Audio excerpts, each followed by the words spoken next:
আসসালামু আলাইকুম প্রিয় দর্শক বুলেটিন বার্তা লালমনিরহাট অনলাইন নিউজে আরও একবার আপনাদের সাথে সরাসরি সংযুক্ত হলাম। এই মুহূর্তে আমি মোহাম্মদ শেখ আনিসুল রহমান রাজীব। প্রিয় দর্শক, চলুন দেখে আসা যাক বুলেটিন বার্তা লালমনিরহাট অনলাইন নিউজের আজকের লালমনিরহাট জেলার সর্বশেষ আপডেট সংবাদ। দর্শক, যেমনটা বলছিলাম, লালমনিরহাট জেলায় সীমান্তে হত্যা বন্ধে লালমনিরহাটের প্রতীকী লাশ নিয়ে অবস্থান।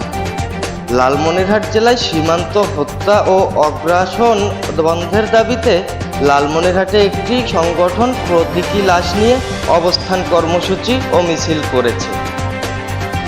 আজ বৃহস্পতিবার দুপুরে 1 ঘন্টা ধরে জেলা শহরের মিশন মোড় গোল চত্বরে বাংলাদেশের গণশক্তি পার্টি এ কর্মসূচিটি পালন করেন।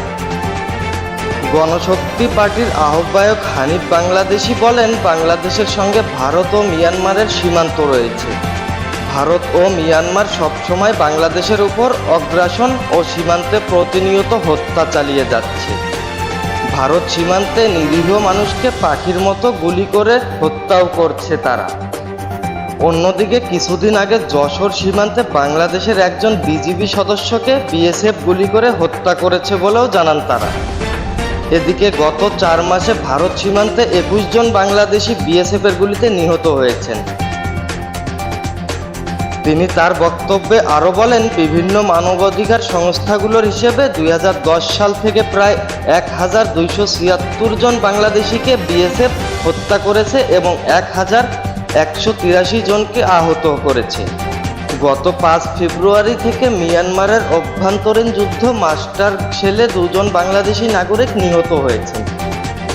এদিকে সীমান্ত অপরাধ বন্ধের আন্তর্জাতিক আইনে গ্রেপ্তার করে বিচার করার দাবি জানান হানিফ। 16 ফেব্রুয়ারি থেকে দেশের কক্সবাজারের টেকনাফ থেকে প্রতীকী লাশ নিয়ে লালমনিরহাট সহ সকল সীমান্তবর্তী জেলায় প্রতিবাদ কর্মসূচি করে এই সংগঠনটি। এই কর্মসূচি আগামী 26 ফেব্রুয়ারি যশোর সীমান্তে প্রতিবাদ কর্মসূচি পালনের মধ্য দিয়ে শেষ হবে বলে বুলেটিন বার্তা লালমনিরহাট অনলাইন নিউজ অনুসন্ধানী টিম আমাদেরকে জানায়।